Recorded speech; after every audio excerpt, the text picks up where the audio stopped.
Ukiona damu baada ya tendo, usikimbilie kusema ni kawaida. Wakati mwingine, mwili wako unajaribu kukuambia kuna tatizo. Wanawake wengi huogopa wakiona damu baada ya tendo. Cha kushangaza ni kwamba, wengine hawana fibroids, hawana saratani ya shingo ya kizazi, hawapo hedhi, lakini damu bado inatoka.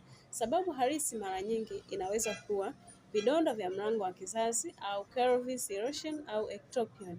Hii hutokea pale ambapo sehemu ya mlango wa kizazi huwa laini sana na rahisi kutoa damu ikiguswa wakati wa tendo.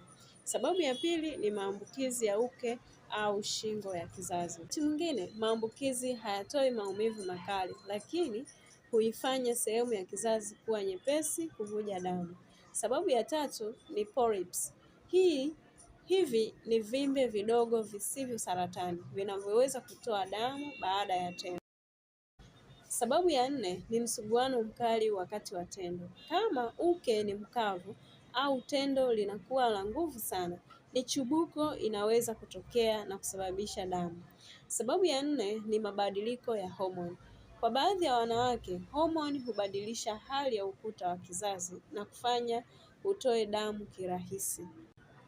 Tatizo kubwa ni kwamba wanawake wengi husubiri hadi damu iwe nyingi zaidi ndipo wachukue hatua. Kama damu inajirudia baada ya tendo, hata kama huna maumivu, ni muhimu kupata uchunguzi wa kitaalamu mapema. Usione aibu kuuliza kuhusu afya yako ya uzazi. Elimu mapema inaweza kusaidia kugundua tatizo kabla halijawa kubwa zaidi. Kama ungependa kupata ushauri, tuma neno WhatsApp.